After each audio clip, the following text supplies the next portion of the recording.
Yes, yes, yes, yes, yes. It's us again. Because I wasn't here yesterday. Damn it. Listen, we had to do something. Whatever, I don't care. And you would not have made Apparently, it. I was asleep. He was asleep. These fools were not asleep. He was asleep. I was at the hospital with a family member. These fools were asleep. Which means you wouldn't have made it here. Whatever, man. Right, there you go. They couldn't hold off There for a you day. go. I had to juice the No, pants. because we need to bring the people late breaking news, don't we? That's right. Right. Look at his face. Yeah. Anyway, right. welcome to the Gym Rat Pack. And me. Yeah. The Gym Rat Pack back again. Ready to give you our perspective on everything entertainment. With Larry Olubamiwo, E.T. and Leon Rock. Yeah. So, we've got a bit of a slow news day today. So, we've got slightly different shows with you, for you guys today. But we are going to do our normal review of Hawkeye. Don't look at me. Hawkeye's episode 3 and 4. He was just staring at me like, you know, like, what you doing? So we're doing Hawkeye episode 3 and 4. 3 and 4. Reviewing that. If you haven't switched off, please stay with us. I'm trying to school him. Stay with us, please. We're going to get there. Right.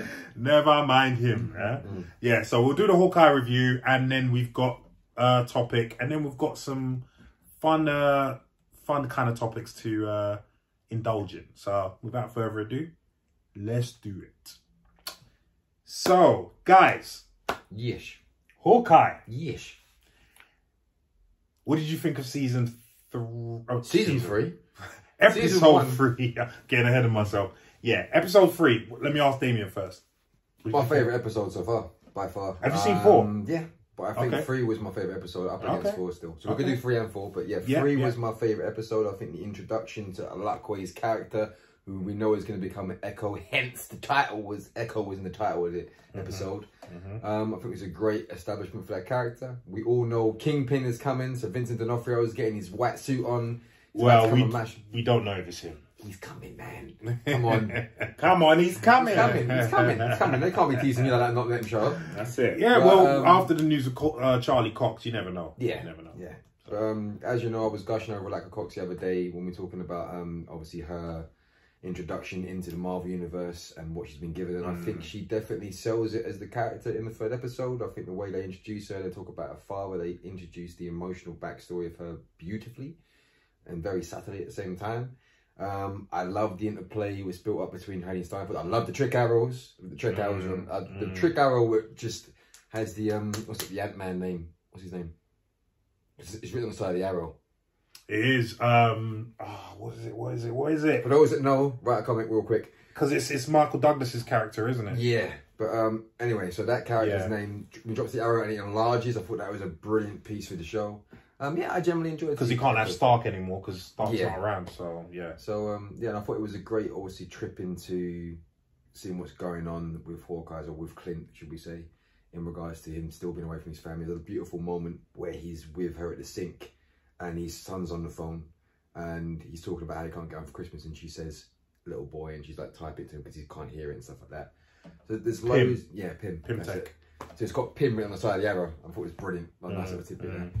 Yeah, I like season 3 now. I liked episode 3. It was good. Yeah. Let's go to Leon first. He's having a stroke over here. Yeah. What did you think of episode 3 of Hawkeye? It was quite emotional. Really? Yeah. Nah, it was good. It was good. Because remember, the last time we spoke about it, I hadn't seen 3 and you lot had, and you was like, oh. That's what I was saying to you. Yeah, that's right. I was saying to you, like, was it too much or whatever. But no, it was nicely done. It was quite, had a few tender moments. Yeah. You know, it was good. They really introduced her well. Yeah. And, yeah, I feel like it needed some flavour. Yeah. Because I don't think Hawkeye and, what's her name? Kate Bishop. Really would have just held it by themselves. Yeah. I think it would have just got a bit repetitive and dry. Yeah. Like, she really brought... Which 4 almost became. Yeah. Episode 4. Yeah. But, you know, I think she brought some sauce. So I think, if I'm honest, I'm more excited about seeing what they do with her character. Yeah. Because like as he said, she's going to be Echo. So so I'm enjoying it. I'm enjoying it. But I'm just quite intrigued as to where they're going to take Echo and what's going to happen with that. But I enjoyed it. It was, And knowing where you were from the trailer and how you felt about that to where you are now. Yeah. Has it been surprising? Yeah. I think that's the trailer was the trailer was trash.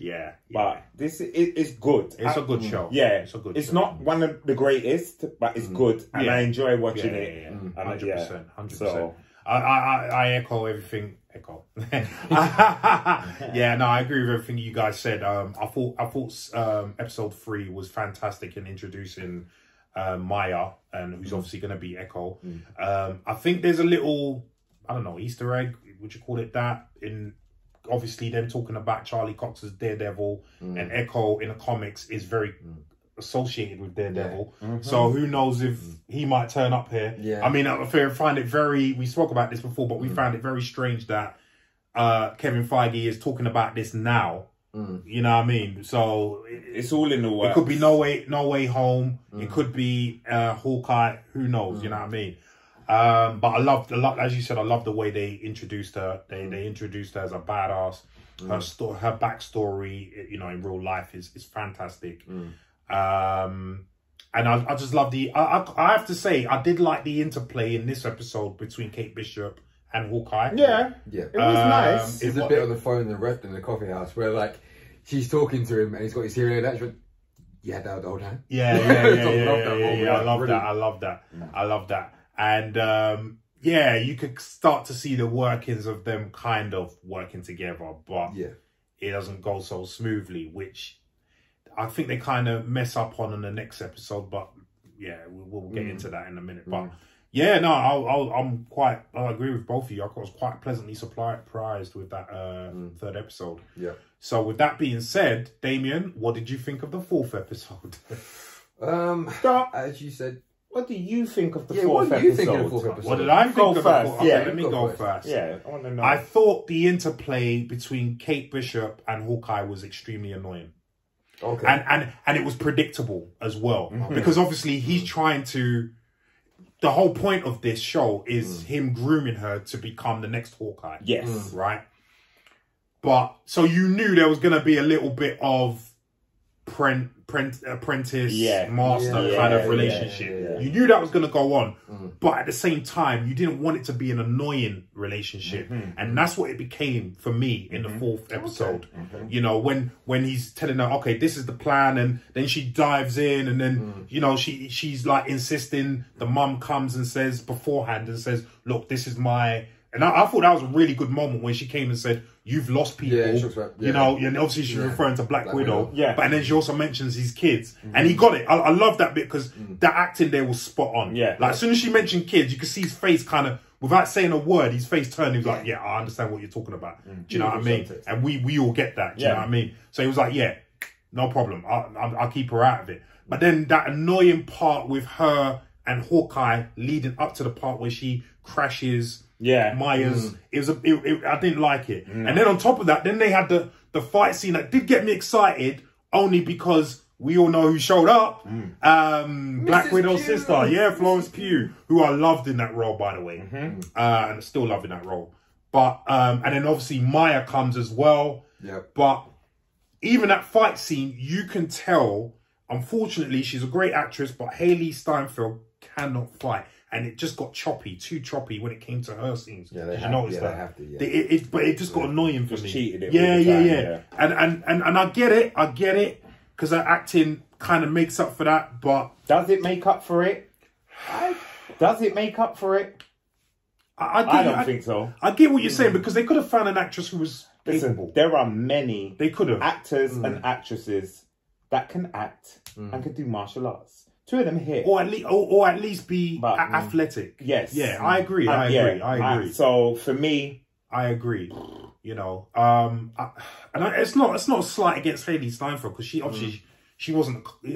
I don't know, man. Because I like her as an actress. I like her as an actress. The thing I think she brings a slight kookiness to it that I think the role needs. Because the way they're developing her role. Because the one thing I didn't like in the first episode with the backstory of her in particular was the fact that she came. And this is going to come across as a social demographic thing, but because she came from a rich family. And it was always like, okay, it's another white rich person getting to basically become a superhero. But then when you see the way she plays the character and how she relates to it, and then the fact that she's not really fitted to that realm she lives in, like you can tell that's mum's life and that's what mum wants, but she doesn't want that. And she plays against type. That's when I started to really engage the character. And I think they needed someone of Haley Steinfeld's ilk to kind of do that, because she does have this air of someone who comes from a particular background yet doesn't really fit in with that background. That's true. You know, so I think that's why she suits the character. Very au fait with it. But but I think they should have. I mean, maybe they did, and give it just done training for a while. She should have been in training like a good long the while archery for fine, this. Which is what Jeremy did, but who doesn't? Do you know what I mean? That's not hard to train. you can make that look good. You know what I mean? You ain't really got that aim. Right. But you know, and this is why I you know, people need to take their hat off to stuntmen who do these fight scenes and make it look realistic, and realize that some actors can't do it. You know what I mean? It's just not built for it. Yeah, man. I mean, I loved when we were all waiting for Florence Pugh to come in at some point. And you knew the moment you saw the bracelet, you're like, it's a Black Widow. As soon as she done the thing, the red thing came out. And I loved how when they all disappeared, Hawkeye then kind of changed. He was just like, okay, they sent a black, because he doesn't know where it is yet. So he's like, they've sent a Black Widow. You need to go. Like it's just got real.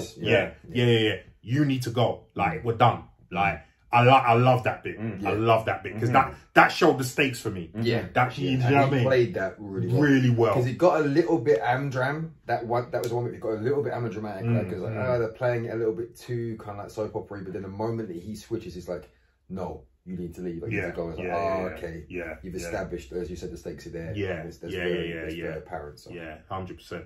So you kind of chimed in there. So let's go to Leo. What did you think of this fourth episode? I thought it was okay. Like Damien, I preferred the third episode. Okay. I can't really say much different to what you're saying. With the annoying relationship, bits of the annoying relationship, and we've seen it played out so many times. Like, you know, and then by the end, she's like his child, and you know, it was all tears and laughter or whatever. That did annoy me. It was good to see, you know, the characters come in and just change it up a bit. Like I said, I was fearful that wasn't going to happen, and it was just going to be them two running around the city, like just, you know, I don't know. It's just like, ugh.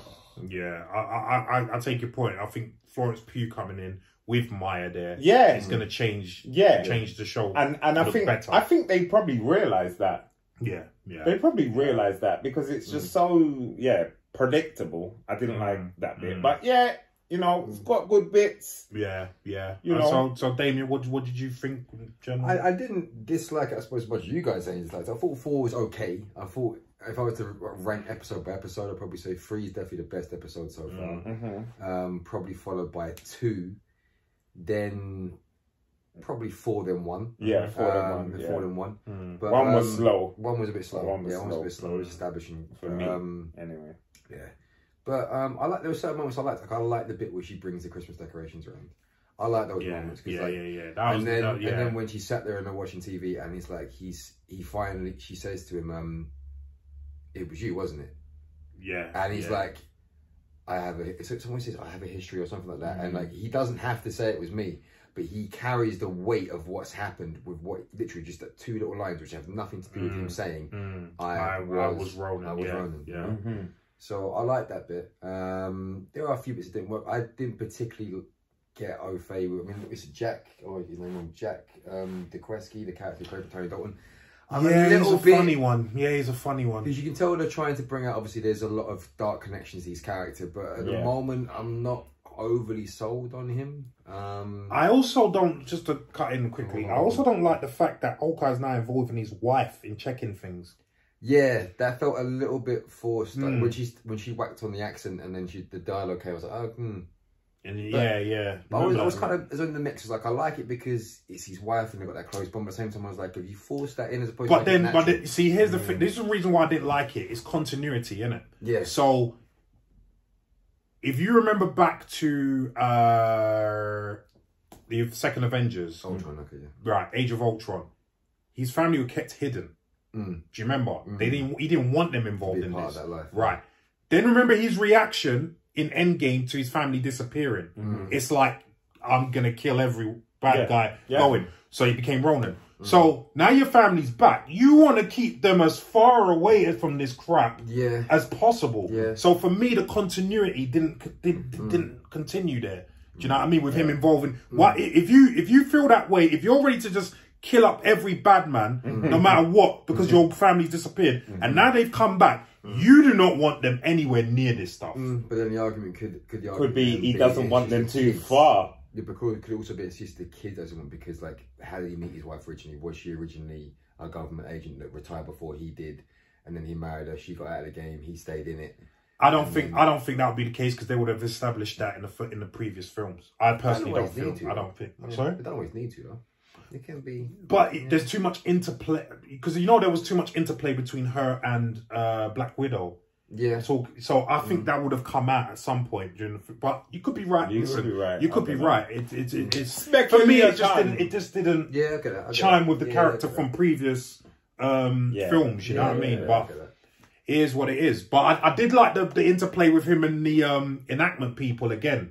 Do you know what I mean? I thought that was funny. Yeah, I thought that was funny. But yeah, sorry, carry on, man. No, so I enjoyed those parts of the show. As I mentioned before, I mean, as you mentioned as well, when Miss Pugh turns up at the end, that was a great reveal. We knew it was coming at certain points, because obviously the end of Black Widow, which I still haven't seen yet, but in the Black Widow, she thinks that Clint is responsible for her death. I do think there's a little. I'm gonna play a little hypothetical in this one. I do think that obviously in episode 3, Kingpin's the one that grabs Maya's face when she's to his uncle, because you only see the hand come down, and that's a movement that he does in Daredevil. So that's why I think it's Kingpin. Secondly, also, in the comic books, Clint doesn't kill her father. In the comic books, it's actually Kingpin that kills her dad, but she doesn't know. And because you don't see Clint kill her dad in that, you only see him kill the henchman, I think it's a case if he's turned up, they'll probably reveal it later, found dad knocked out by Kingpin or something, by him, and then all the guys are rushing and going, no, he's killed him, get him, and he doesn't defend himself to get out. Possible. You don't see him in the office with the dad, you only see him escaping from the rest of the gang. The dad's in there already mashed up. That's a possibility. So it is a possibility, because I know one thing Marvel do, and as you both know, is they do change it from the comic book. A lot. But I can see that happening. I could actually see that happening. Because they still need a bit of a redeemable quality for Ronin. He can't just be complete blood sort of like when he was killing people before, like especially in Endgame. Or was it Endgame you saw it? Endgame. In Endgame, when you see it, it's like he's just slaughtering up Japanese Yakuza. So he's got a kind of a notion to why he's doing what he's doing. But to kill the guy of the Hood gang, which don't seem that. There's still villains. There's still villains, and we don't know the extent to what they're involved in. It felt more like a survival to get out of that office as opposed to going in there to take him out. So I reckon that's for episode 3. But for episode 4, as I said before, I think episode 3 was better. I didn't mind episode 4 if it was okay. There were certain bits of it that worked, certain bits of it didn't. But yeah, I did like the bit. I did like the bit when he got Maya's like second in command in the car. Oh, that's great. That was a fantastic scene. And then at the end, he's like, "Can I have my gun back?" And he's like, "What do you say? This is really?" Like, and he had his knife first, he's like, yeah. Can I have my gun back? Like, man's really gonna give you your gun back. He refers to me says you're just we all know you're just a what is it he calls him? Because when you're trying to talk to Maya, isn't it? So you're just. That's not a porn. It's something akin to porn. But I really like that scene because then he was like, "So what? You care about my rank?" Sarcastically, obviously, he said, "You care about my rank in the organisation?" Then, obviously you don't. No, but you want something in it. You know what I mean? So I thought that was really well done. So. Yeah. I'm interested to see where it goes. Yeah, I'm yeah, definitely gonna 100%. stay tuned for the next episode. Yeah. One thing I do just quickly, because we've seen Florence Pugh as Black Widow's sister in this. If you remember how that finished, it was Julie Dreyfus's character who gave her, well, the wrong intel that Hawkeye killed Black Widow. Yeah. So I've got a feeling she's going to be showing up in here at some point. I haven't seen it yet. So you haven't seen it, but Okay, you know so Julie Dreyfus, because she was also in Falcon and Winter Soldier. Obviously, properly turns and you. Yeah. So she's obviously recruiting her own bunch of bad guys. Do you know what I mean, to do certain deeds. So I fully expect to see her. Maybe not episode 5, but probably episode 6. She'll make an appearance of Hawkeye. I think she'll make an appearance. Definitely. So and it's making me wonder if at the end of it, Hawkeye will be around, because Kate Bishop is supposed to take over, right? So supposed to, yeah. You know, yeah. What happens there? She's obviously going to become Black Widow, so because in the comics they team up after that, like Hawkeye, but and Kevin Feige's kind of said without saying that. Well, he actually has said it a couple of times that Kate Bishop is going to be fronting the Young Avengers. So in the comics, there's a Young Avengers as well. Right. So in the comics, anyway, it includes Ant-Man's daughter. Okay. Can't remember something. Anyway, quite a lot of characters who are in the MCU now. Oh, okay. So who knows? Do you know what I mean? Well, if that's the case, Hayley, please get your martial arts sorted out real quick. Come to front in the gang. Come to the gym rat pack. There you go. We can help. We can help. Yeah. Moves, nutrition. Yeah, man. Yeah, man. Yeah, bro. So I guess that's it for the review. Yeah. Let us know what you think. Are you looking forward to episode 5 or season 5 if you were Larry? And yeah, stay tuned for our review of it next Thursday. Well, no, because are we doing 5 on this one? Yeah. Okay, cool. Yeah, because it'll be 5 next Wednesday. Yeah. Okay, cool. Yeah. No, because I thought we were going to... It's only because we were late. Okay. Yeah, we're going to do 5. Cool. 5! Okay. If we don't get any other auditions, that is. But up, pal.